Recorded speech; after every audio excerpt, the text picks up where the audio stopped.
നമസ്തേ പ്രിയമുള്ള പ്രേക്ഷകരെ, നമ്മുടെ ചർച്ച ചെയ്യുന്നു വാരഫലത്തിൽ ഈ വരുന്ന ആഴ്ച നാം ചർച്ച ചെയ്യുന്ന ദിനങ്ങൾ 2026 ജനുവരി 30 മുതൽ ഫെബ്രുവരി 5 വരെയുള്ള ഒരു വാരക്കാലത്തെ ശുഭാശുഭ ഫലങ്ങളാണ്. ഈ ചർച്ച ചെയ്യുന്ന സമയത്ത് ഗ്രഹസ്ഥിതി എൻ്റെ പ്രിയപ്പെട്ട പ്രേക്ഷകർ മനസ്സിലാക്കണം.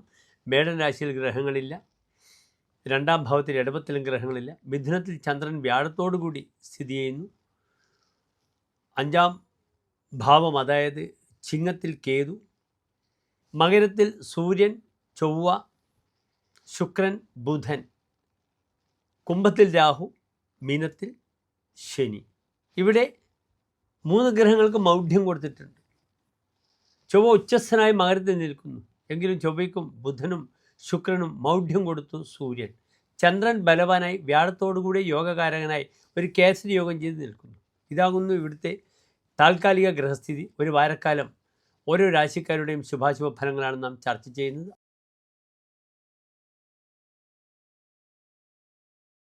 ഉത്രാട നക്ഷത്രത്തിൻ്റെ അവസാനത്തെ 40 നാഴിക, തിരുവോണം അവിട്ട നക്ഷത്രത്തിൻ്റെ ആദ്യത്തെ 30 നാഴിക വരുന്ന 2.25 നക്ഷത്ര സമൂഹം.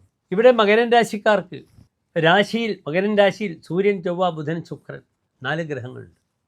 2ാം ഭാവത്തിൽ രാഹു, 3ാം ഭാവത്തിൽ ശനി, 6ാം ഭാവത്തിൽ വ്യാഴവും ചന്ദ്രനും, അഷ്ടമത്തിൽ കേതു.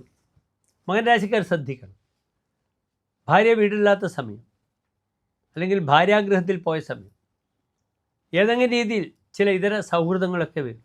അല്ലെങ്കിൽ ഭാര്യ ഗർഭിണിയായി വീട്ടിലുള്ള സമയമാകാം, അല്ലെങ്കിൽ ഭാര്യ ജോലി കിട്ടി വിദേശത്തായിരിക്കാം, അല്ലെങ്കിൽ താൻ വിദേശത്തായിരിക്കാം. ഭാര്യ ഇല്ലാത്ത ചില സൗഹൃദങ്ങൾ വരും.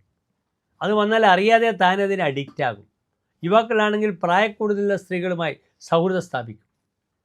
മധ്യവയസ്കരാണെങ്കിൽ ശാരീരികമായി മെൻഗോസൊക്കെ കഴിഞ്ഞ് ബുദ്ധിമുട്ടി നിൽക്കുന്ന സ്ത്രീകളെ അവരെ വശത്താക്കി അവരുമായി സൗഹൃദങ്ങൾ സ്ഥാപിക്കും. അഗമ്യ ജര അങ്കനാസു നിരതഃ, ഗമിക്കാൻ പാടില്ലാത്ത പ്രായക്കൂടുതലുള്ള സ്ത്രീകളുമായി രമിക്കുമെന്നൊരു ഫലം പറഞ്ഞിട്ടുണ്ട് മകര രാശി. കാരണം ഇവിടെ 6 ചന്ദ്രനാണ്. ദാമ്പത്യത്തിൽ വളരെയധികം ശത്രുത വരും, ഭാര്യ പിണങ്ങിപ്പോകും. അതിൻ്റെ മൂലകാരണം സ്ത്രീ സംബന്ധമായ വിഷയമാകാം. അതിനാൽ വളരെയധികം സ്ത്രീ വിഷയത്തിൽ ജാഗ്രത പാലിക്കുക. സഹോദര ഗുണം കുറയുന്ന വാരമാണ്. ശത്രുക്കൾ ധാരാളം വരും. അതിൽ ചന്ദ്രൻ വന്നാൽ അങ്ങനെയാണ്. രിപോജായതേ വിഗ്രഹേണാഭിരാജ ജിതാസ്തേഹി ഭൂയോ വിധോ സമ്പദന്തി തഥാഗ്രേരയോ നിഷ്പ്രഭ ഭൂയസാഭി പ്രതാപോജ്വലോ മാതൃശീലോ തദ്വത് ന. സ്വന്തം അമ്മയെ പരിചരിക്കാൻ പറ്റില്ല. അമ്മയുമായി ബന്ധപ്പെട്ട വിഷയത്തിൽ അമ്മയ്ക്ക് രോഗാതി അരിഷ്ടകൾ വരാം. അമ്മക്ക് അങ്ങേയറ്റം രോഗം വരുന്ന വാരമാണ്. 6ൽ വ്യാഴവുമുണ്ട്.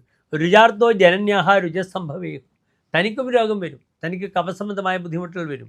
ജനന്യാഹ രുചഹ സംഭവേഹു, തൻ്റെ അമ്മയ്ക്ക് അനാരോഗ്യം വരുന്ന വാരവുമാണിത്.